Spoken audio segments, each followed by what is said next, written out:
Hi friends, कैसे हैं सभी लोग। उम्मीद करते हैं आप सब ठीक ठाक होंगे। तो जैसा कि बायो में आपका जो चल रहा था टॉपिक, वो आपका डिसीज चल रहा था और डिसीज आपका कंप्लीट भी हो गया था। तो आज हम नए टॉपिक की ओर आए हैं।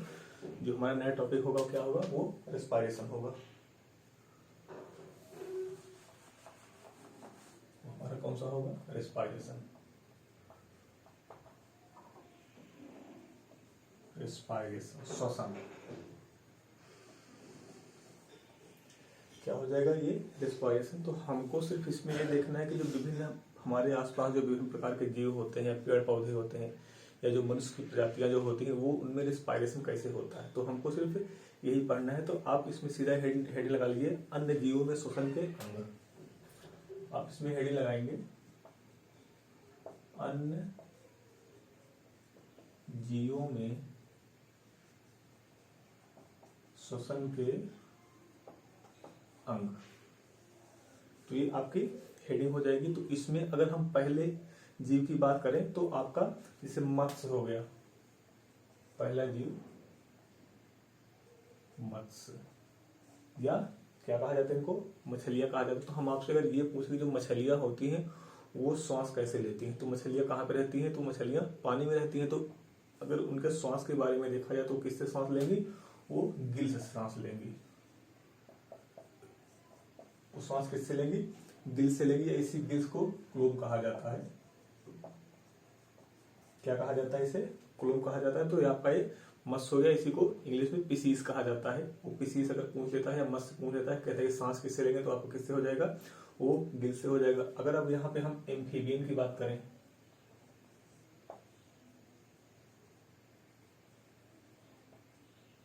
एम्फीबियन, जैसे कि आप सब जानते हो कि एम्फीबियन को क्या कहते हैं? उभयचर होता है। उभयचर अर्थात जो जमीन पर भी रहे, पानी पर भी रहे, और वो हवा में भी उछल सके या हवा में भी उड़ सके, उसी क्या कहा जाता है? एम्फीबियन कहा जाता है। तो इसमें एम्फीबियन में आपका सीधा सा एग्जाम्पल क्या हो जाएगा? फ्रॉग हो जाएगा या मेंढक हो जाएगा। क्या हो जाएगा? वो आपका फ्रॉग हो जाएगा या मेंढक हो जाएगा। तो मेंढक जो होता है ये 3 कंडीशन में सांस लेता है। जब ये किस कंडीशन में सांस लेंगे? 3 कंडीशन में सांस लेते हैं। जब यह टैडपोल की अवस्था में होते हैं, टैडपोल की अवस्था में जब होते हैं तो यह वाटर में होते हैं, पानी में होते हैं, तो किससे सांस लेंगे? गिल से सांस लेंगे। किस कंडीशन में? ये टैडपोल की कंडीशन में सांस किससे लेंगे? ये गिल से सांस लेंगे।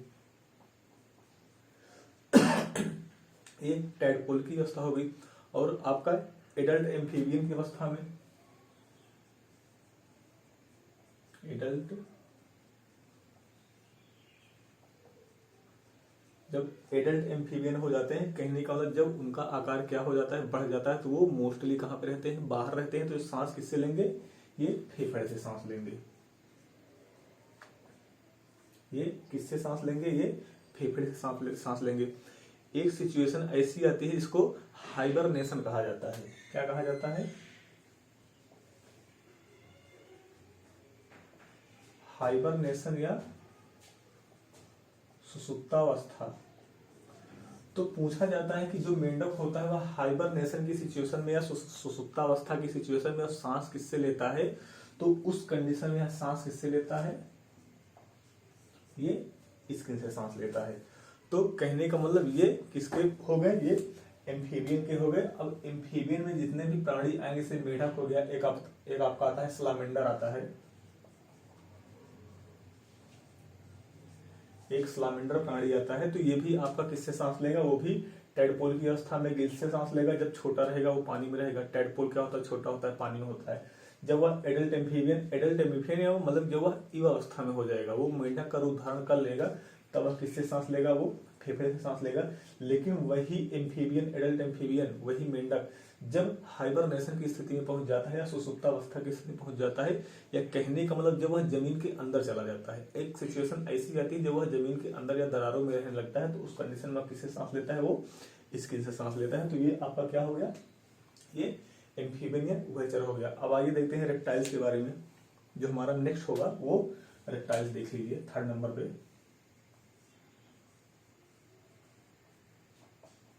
रेप्टाइल्स इसी को सरीसृप कहा जाता है। इसी को क्या कहा जाता है? सरीसृप कहा जाता है। तो पहले तो आपको ये पता होना चाहिए कि जो सरीसृप होते हैं वो कौन कौन से जानवर होते हैं। ऐसे कौन कौन से जानवर हैं जिनको हम सरीसृप में रख सकते हैं? जैसे आपका सर्प हो गया, सांप हो गया, छिपकली हो गई, सांप हो गया, छिपकली हो गई, मगरमच्छ हो गया, सांप, छिपकली, मगरमच्छ, घड़ियाल हो गया, कछुआ हो गया, सांप हो गया, छिपकली हो गई, मगरमच्छ हो गया, कछुआ हो गया। तो इन सब का जो पूछा जाता है कि ये मतलब सरीसृप में कौन कौन से प्राणी आते हैं, तो ये सारे प्राणी किस में आ जाएंगे? सरीसृप में आ जाएंगे। तो इनके जो रेस्पायरेशन के जो आर्गन होते हैं, अगर हम उनको उनकी आर्गन की बात करें तो ये भी दो तरीके से सांस लेते हैं। पहला तो आपका लंग्स हो जाएगा, फेफड़ा हो जाएगा, और दूसरा आपका स्किन हो जाएगा। तो इनके जो रेस्पिरेटरी आर्गन होते हैं ये दो तरीके को होते हैं। एक तो आपका क्या हो जाएगा? लंग्स हो जाएगा, और दूसरा आपका क्या हो जाएगा? ये आपका स्किन हो जाएगा। लेकिन अगर पूछा जाए कि वो मैक्सिमम किससे सांस लेते हैं, या तो रेस्पिरेशन मैक्सिमम किससे होता है, तो किससे होता है? लंग से होता है। आप यहाँ पे लिखना चाहो तो लिख लो। उनका जो मैक्सिमम रेस्पिरेशन होता है वह किससे होता है? वह लंग से होता है। लेकिन स्किन से कब होता है? वो हाइबरनेशन की स्थिति में होती है। जैसे हमने आपको यहाँ पर बताया था एम्फीबियन में, ये किस स्थिति में होती है? हाइबरनेशन की सिचुएशन में होता है, या सुसुप्तावस्था की सिचुएशन में होता है। सुसुप्तावस्था। तो ये आपके रेप्टाइल्स हो गए। तो आप इसका स्क्रीनशॉट लेना चाहो तो ले सकते हो। तो हम आगे की ओर बढ़ते हैं।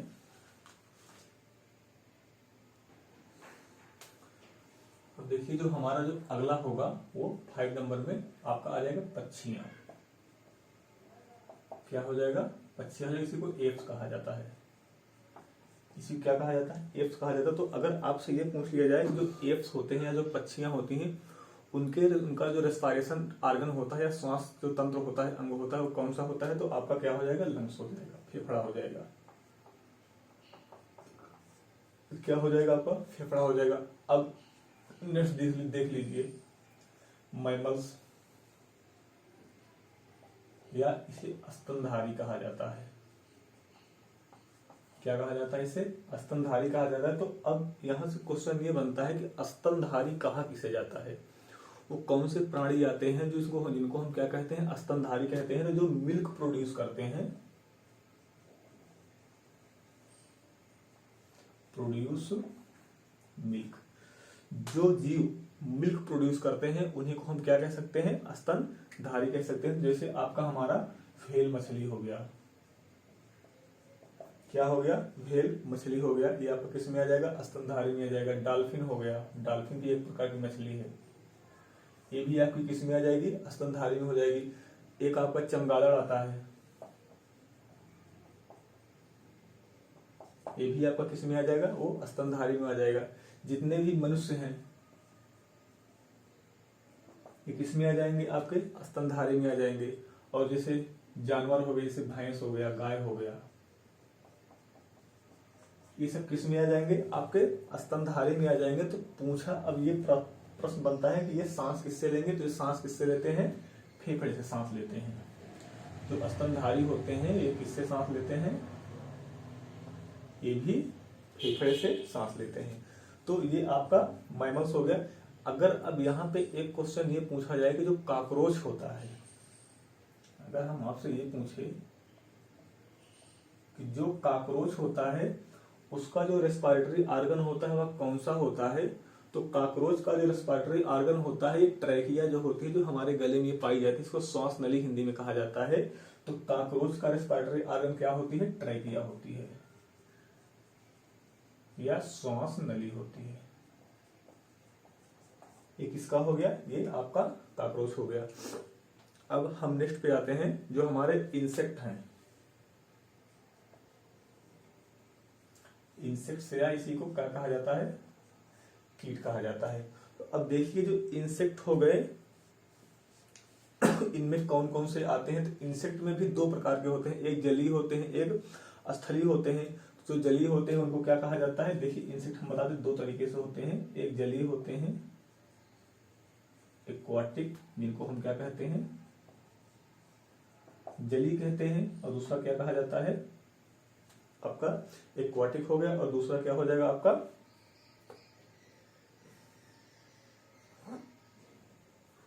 एक मिनट,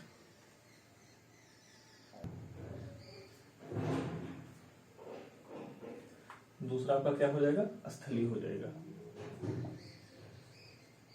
दूसरा आपका क्या हो जाएगा? स्थलीय हो जाएगा। पहला क्या हो जाएगा? जलीय हो जाएगा।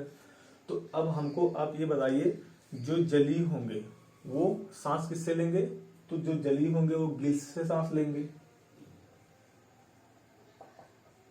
वो किससे सांस लेंगे? गिल्स से सांस लेंगे। लेकिन जो स्थलीय होंगे वो सांस किससे लेंगे? वो लंग से सांस लेंगे। वो किससे सांस लेंगे? लंग से सांस लेंगे। लेकिन क्या इनका जो जलीय होते हैं, इनका जो गिल्स होता है, जो क्लोम होता है, ये विकसित होता है, ये अविकसित होता है। तो इसको हम बुक गिल्स कह सकते हैं, लंग्स को हम क्या कह सकते हैं? बुक लंग्स कह सकते हैं। यहाँ पे आप लिख लीजिए ब्रैकेट में बुक गिल्स, और इसमें क्या लिख लीजिए? Book lungs. तो ये इसके क्या हो गए? ये रेस्पिरेटरी ऑर्गन हो गए, किसके? जो इंसेक्ट होते हैं। तो इस प्रकार से ये आपका जो छोटे छोटे जो जीव जंतु थे, या हमने उसको आपको रेस्पिरेटरी ऑर्गन जो थे उसके हमने आपको बता दिए। लेकिन यहाँ पे एक और अभी बचा हुआ है, उसको कीट में नहीं शामिल किया। जैसे आपका केचुआ हो गया, अर्थवार्म। जो आपका केचुआ है, अगर आपसे पूछा जाए कि जो केचुआ होता है वह सांस किससे लेता है, तो केचुआ सांस किससे लेता है? वो स्किन से लेता है। या किससे सांस लेगा? वो स्किन से लेता है, त्वचा से लेता है। तो इस तरीके से ये आपका उस जो जीव जंतु थे उनका ये सिस्टम पूरा हुआ। अब हम आपको पढ़ाएंगे ह्यूमन रेस्पिरेटरी ऑर्गन। तो आप इसका ये स्क्रीनशॉट ले लीजिए, हम नेक्स्ट की ओर चलते हैं।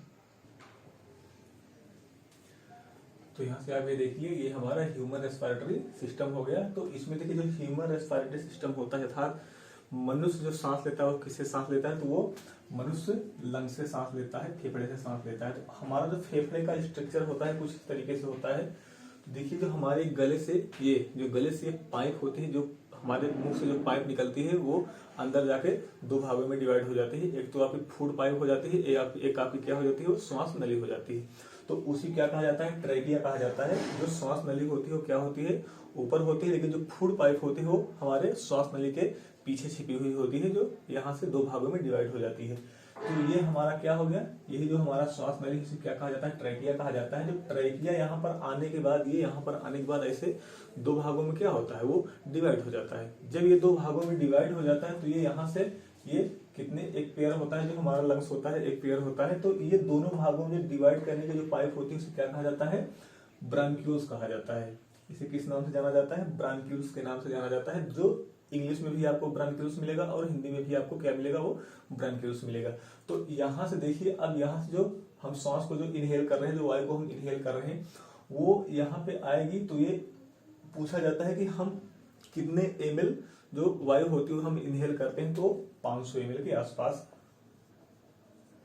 500 ml के आसपास हम वायु को क्या करते हैं? इनहेल करते हैं। तो जिसमें से 500 ml में से 150 ml जो वायु होती है वो जो हमारा ब्रांक्यूल्स है इसमें क्या होती है? वो डिवाइड हो जाती है। अब यहाँ पे कंफर्म तो ये नहीं पता है कि 150 ml में वो कितने कितने ml डिवाइड होती होगी ब्रांक्यूल्स में, बट ये जो 150 ml हमारी जो वायु होगी जो हम इनहेल कर रहे हैं वो इसी ब्रांक्यूल्स में क्या होगी? वो डिवाइड हो जाएगी। आप यहाँ पे इसको यहाँ लिख लीजिए, ये क्या हो गया? ये 150 ml क्या हो गई? वो इनहेल हो गई, इसी में डिवाइड हो गई। अगर 150 ml वो डिवाइड हो गई तो बचा कितना आपका? आपका 350 ml बचा। कितना बचा आपका?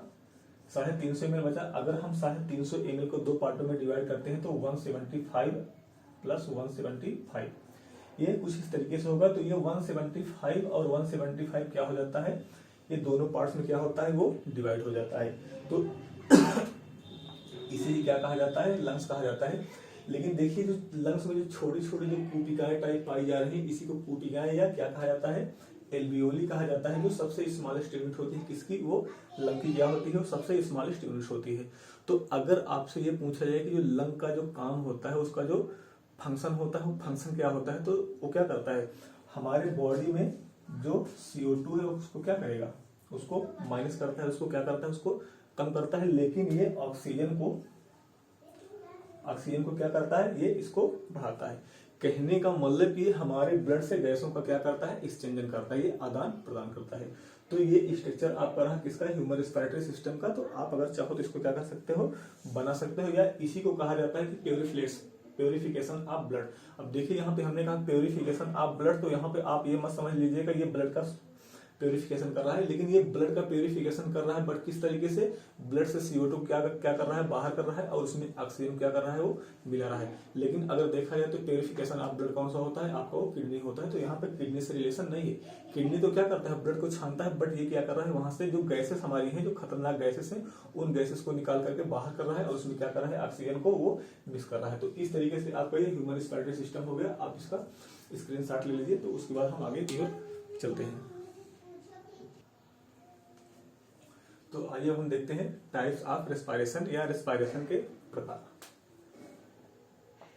टाइप्स ऑफ रेस्पिरेशन या रेस्पिरेशन के प्रकार। देखिए जो टाइप्स ऑफ रेस्पिरेशन होता है वह दो तरीके से होता है, aerobic respiration and anaerobic respiration. Aerobic respiration जिसको कहा जाता है वायवीय श्वसन कहा जाता है, वायवीय श्वसन कहा जाता है। जो हमारा दूसरा होगा कौन सा हो जाएगा, अनएरोबिक रेस्पिरेशन। अनएरोबिक रेस्पिरेशन जिसे क्या कहा जाता है, अवायवीय श्वसन। अवायवीय श्वसन। तो इस तरीके से जो होता है टाइप्स ऑफ रेस्पिरेशन वो दो भागों में डिवाइड हो जाता है। तो अब देखिए जो वायवीय श्वसन है और अवायवीय श्वसन है, कहने का मतलब एरोबिक रेस्पिरेशन एंड अएरोबिक रेस्पिरेशन। तो अब जो यहाँ पे ये अनएरोबिक रेस्पिरेशन, जो यहाँ पे वायवीय श्वसन है, वायवीय श्वसन का मतलब वायु के साथ, तो ये जो श्वसन होगा वह किसके साथ होगा, प्रेजेंटेशन ऑफ ऑक्सीजन या ऑक्सीजन की उपस्थिति में, O2 की उपस्थिति में। किसमें होगा, वो आपका एरोबिक रेस्पिरेशन में हो जाएगा। लेकिन अवायवीय श्वसन या अनएरोबिक रेस्पिरेशन में क्या होगा, वो O2 की अनुपस्थिति या ऑक्सीजन की अनुपस्थिति।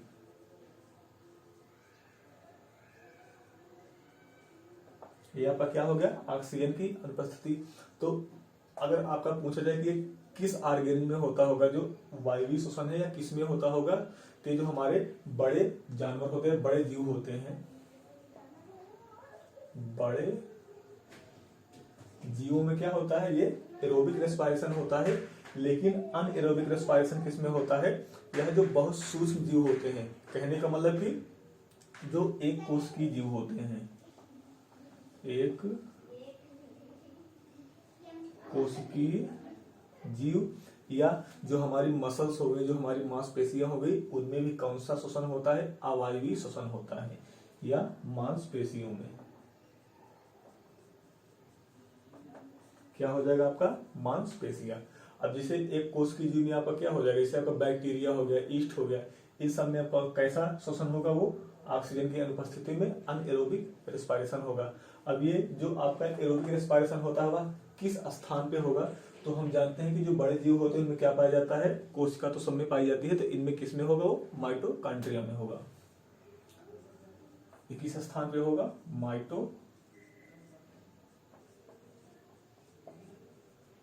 माइटोकॉन्ड्रिया में होगा। और जब आपको सेल पढ़ाया जाएगा तो वहां पे आपको बताया जाएगा कि जो माइटोकॉन्ड्रिया होता है उसे क्या कहा जाता है, पावर हाउस ऑफ सेल कहा जाता है, कोशिका का ऊर्जा घर कहा जाता है। लेकिन जो आपका अनएरोबिक रेस्पिरेशन होगा वह कहां पर होगा, वो साइटोप्लाज्म में होगा या कोशिका द्रव्य में होगा,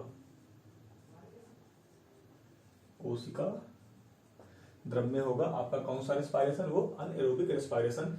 तो अब यहां से प्रोड्यूस क्या होगा, जो आपका एरोबिक रेस्पिरेशन है इससे क्या प्रोड्यूस होगा, तो इससे आपका कार्बन डाइऑक्साइड और H2O जल का निर्माण होगा, CO2 प्लस H2O, इसका निर्माण यहां से होगा। लेकिन यहां से किसका निर्माण होगा, तो यहां से एल्कोहल एवं एसिड का निर्माण होगा, एल्कोहल या एसिड का निर्माण कहाँ से होगा? आपका अवायवीय श्वसन से होगा। तो जैसे अभी हमने आपको बताया था कि जो बैक्टीरिया होते हैं, ईस्ट होते हैं, किसमें होते हैं? एक कोश की जीव में होते हैं। कौन कौन से हो जाएंगे? बैक्टीरिया होगा, ईस्ट हो गया, किसमें हो जाएंगे? एक कोश की जीव से हो जाएंगे। तो हम जानते हैं कि जो ईस्ट होता है उससे किसका निर्माण होता है? उससे एल्कोहल का निर्माण होता है। तो अगर हम एल्कोहल की बात करें तो आपका क्या हो गया? बैक्टीरिया और ईस्ट हो गया। लेकिन एसिड की बात करें तो ये मांसपेशियों से किसका निर्माण होगा? ये एसिड का निर्माण होगा, जिसे लैक्टिक एसिड कहा जाता है। लैक्टिक एसिड कहा जाता है। कहने का मतलब जो हमारी मांसपेशियों होती है, जो उसकी कोशिकाओं में जो ग्लूकोज का जो दहन होता है, उससे जो निर्माण होता है उसे क्या कहलाता है? लैक्टिक एसिड कहलाता है, जिससे हमारी मांसपेशियों में क्या आ जाती है? अकड़न आ जाती है। तो अब यहाँ से अगर एनर्जी की बात की जाए तो जो आपका वायवीय श्वसन है, यहाँ से कितने एटीपी ऊर्जा मुक्त होती है? तो यहाँ से कितने एटीपी ऊर्जा मुक्त होती है? 36 एटीपी ऊर्जा यहाँ से रिलीज होती है। लेकिन आपका अनएरोबिक रेस्पिरेशन से कितने एटीपी ऊर्जा रिलीज होती है? तो ये आपका ये 2 एटीपी ऊर्जा रिलीज होती है। और देखिए बनती तो 4 एटीपी है, बट बनने में 2 एटीपी यूज हो जाती है। बचती कितनी है? आपकी 2 एटीपी बचेगी।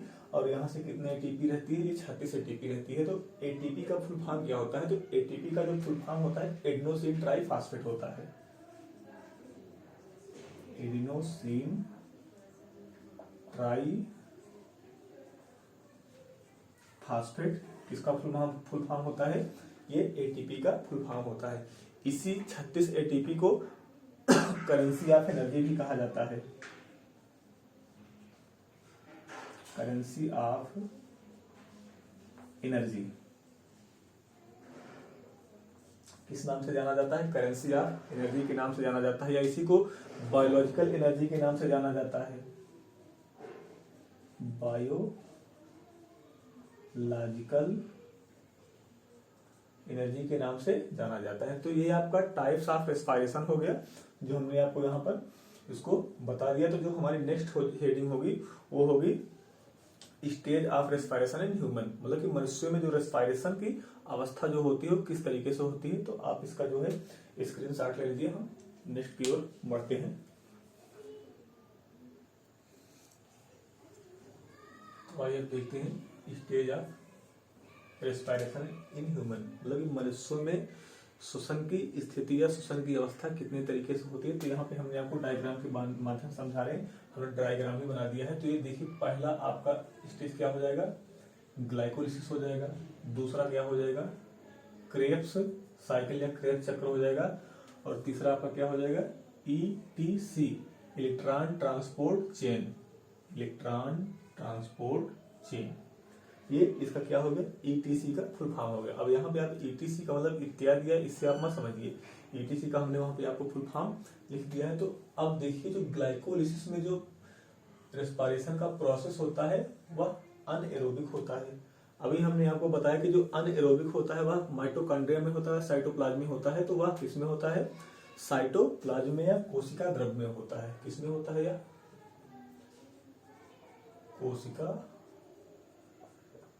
द्रव्य में होता है। तो देखिए जब ये कोशिका द्रव्य में जब इसका श्वसन होगा तो यहां से प्रोड्यूस क्या होता है? उत्पन्न क्या होता है? यहां से जो उत्पाद बनता है या प्रोड्यूस जो हमारा होता है वो पायरुविक एसिड या पायरुवेट का निर्माण होता है। तो ये हमारा क्या होता है? प्रोडक्ट होता है। और इससे अगर पूछा जाए एनर्जी कितनी मुक्त होती है, जो हमारी एनर्जी है वह 4 एटीपी एनर्जी रिलीज होती है। लेकिन वह जो 4 एटीपी एनर्जी होती है उसको रिलीज करने में ही कितने एटीपी मुक्त हो जाती है? 2 एटीपी आपकी वो यूज हो जाती है। उसी प्रोसेस में ही तो हमारी बचती कितनी है? 2 एटीपी। तो कहने का मतलब अगर देखा जाए पायरुविक एसिड या पायरुवेट से कितने एटीपी एनर्जी मुक्त होती है, ग्लाइकोलिसिस वाले स्टेज से कितने एटीपी एनर्जी हमको मिलती है, तो हमको नेट जो एनर्जी होगी वह कितने एटीपी मिलेगी? 2 एटीपी मिलेगी। लेकिन यूज कितनी एटीपी हो जाती है? वो 2 एटीपी हो जाती है। लेकिन रिलीज कितनी एटीपी होती है? 4 एटीपी होती है। अब देखिए जो हमारा क्रेब्स साइकिल है, जो क्रेब्स साइकिल है, क्रेब्स साइकिल में जो प्रोसेस होता है रेस्पिरेशन का वह एरोबिक या वायवीय श्वसन होता है। कैसा श्वसन होता है? वो वायवीय श्वसन होता है। और हमने आपको पहले ही बताया था कि अगर वह वायवीय श्वसन हो रहा है तो वह किसमें होगा? साइटोप्लाज्म में होगा या माइटोकॉन्ड्रिया में होगा। तो किसमें आपका घटित होगा? वो माइटोकॉन्ड्रिया में होगा। और हमने ये भी बताया था कि जब भी आपको कोशिका पढ़ाई जाएगी तो वहां पे बताया जाएगा कि जो माइटोकॉन्ड्रिया होती है वह क्या होता है? Power house of cell. उसे कोशिका का पावर हाउस कहा जाता है। अब देखिए, जो आपका यहाँ पर पायरुविक एसिड या पायरुवेट बना था वो कहाँ पर जाएगा? वो आपका क्रेब्स साइकिल में जाएगा। और यही पायरुविक एसिड या जो पायरुवेट है वह ऑक्सीजन के 6 अणुओं के साथ यह क्या करेगा? वो रिएक्शन करेगा। तो उसी जब पायरुवेट एसिड जो पायरुवेट है या पायरुविक एसिड है, जब 6 कार्बन के 6 अणुओं के साथ जब वह रिएक्शन करेगा तो आपका वहां से क्या बनेगा? आपका CO2 और H2O और आयंस का निर्माण होगा। किसका किसका निर्माण होगा? कार्बन डाइऑक्साइड, जल और आयंस का निर्माण होगा। लेकिन यहाँ से एनर्जी कितनी रिलीज होगी? तो यहाँ से आपकी एनर्जी कितनी रिलीज होगी? 2 ATP एनर्जी आपकी रिलीज होगी। अब अगर हम ETC की बात करें या इलेक्ट्रॉन ट्रांसपोर्ट चेन की बात करें तो अब देखिए ये भी एरोबिक प्रोसेस होता है या वायवीय श्वसन होता है। कैसा श्वसन होता है? इसमें वायवीय श्वसन होता है। तो अगर ये वायवीय श्वसन हो रहा है तो किसमें होगा? साइटोप्लाज्म में होगा या माइटोकॉन्ड्रिया में। तो किसमें होगा? आपका माइटोकॉन्ड्रिया में होता है। अब देखिए, ये जो आयंस हैं इस वाले प्रोसेस में इसी आयन का क्या होता है? ऑक्सीडेशन होता है। जो आयंस बना था किसमें? आपका क्रेब्स साइकिल में, जो CO2 + H2O + आयंस। तो यहाँ पर जो आयंस बना था उन्हीं आयंस का क्या होता है? ऑक्सीडेशन होता है। तो उसी ऑक्सीडेशन के दौरान हमको 34 ATP ऊर्जा की प्राप्ति होती है। ये 34 ATP ऊर्जा आपका किससे हो गया? इलेक्ट्रॉन ट्रांसपोर्ट चेन से हो गया। और आपका क्रेब्स साइकिल से कितने ATP हो गया? 2 ATP हो गया। और आपका ग्लाइकोलाइसिस से कितना हो गया? आपका 2 ATP हो गया। तो अगर पूछा जाए कि जो एरोबिक प्रोसेस होता है उससे कितनी ATP ऊर्जा निकलती है तो उससे 36 ATP ऊर्जा हमको प्राप्त होती है, जैसा कि आपको अभी थोड़ी देर पहले बताया जा चुका है। और जो आपका अनएरोबिक प्रोसेस होता है उससे कितने ATP ऊर्जा हमको मिलती है? तो हम 2 ATP ऊर्जा मिलती है। तो अगर हम पूछे कि टोटल श्वसन के दौरान हमको कितने एनर्जी ऊर्जा मिलती है तो टोटल श्वसन के दौरान हमको कितना एनर्जी मिलती है? 38 ATP ऊर्जा की हमको प्राप्ति होती है। तो ये आपका जो रेस्पिरेशन था वो लगभग वो समाप्त हो गया है। तो यहाँ से आपका कुछ थोड़ा सा क्वेश्चंस आपके बचे हैं। अब जैसे आपका ये क्रेब्स साइकिल हो गया और ETC हो गया। अगर पूछा जाए कि इसकी खोज किसने की थी तो इसकी खोज किसने की थी? वो क्रेब्स ने खोज की थी। बाकी आप इसका स्क्रीनशॉट ले लीजिए, हम आगे उसको बता दे रहे हैं। तो यहां से आप 2 क्वेश्चन और देख लीजिए। देखिए, जो हमारा ग्लाइकोलिसिस है, ग्लाइकोलिसिस है तो पूछा जाता है कि जो ग्लाइकोलिसिस है इसकी खोज किसने की थी? तो इसकी खोज की थी EMP पाथवे। EMP pathway. अब देखिए, जो EMP पाथवे है इसका आप इसमें 3 साइंटिस्ट हैं। तो पहला ई से हो गया इम्बेडेन हो गया,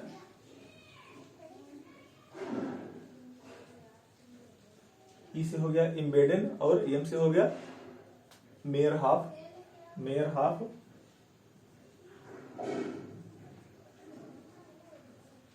क्या हो गया? मेयरहाफ हो गया। और पी से हो गया पारनास। पी से आपका क्या हो गया? पारनास हो गया। लेकिन ये क्रेब्स साइकिल एंड क्या हो जाएगा? ETC। इसको किसने डिस्कवर किया था? तो इसको हेंस क्रेब्स ने डिस्कवर किया था।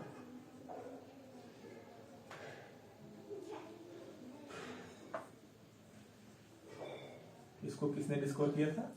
हेंस क्रेब्स ने डिस्कवर किया था। तो ये आपका जो हुआ, जो रिस्पायरेटरी सिस्टम हम आपको बता रहे थे, जो श्वसन तंत्र हमने बताया वो आपका कंप्लीट हो गया। तो हमारी वीडियो आपको जैसे भी लगी हो आप कमेंट सेक्शन में जाकर कमेंट कर सकते हैं। अगर कोई कहीं गलतियां हुई तो उसके लिए भी आप बता सकते हैं कि हाँ यहाँ पर गलतियां हैं। बाकी आप हमारे वीडियो को आप शेयर करिए, उसको लाइक करिए, अपने दोस्तों के पास उसको शेयर करिए। और हमारे वीडियो को आप जो इस चैनल पे अभी नए हैं, जो सब्सक्राइब नहीं किए हो, प्लीज़ कृपया करके इसको सब्सक्राइब कर लें। Okay, thank you.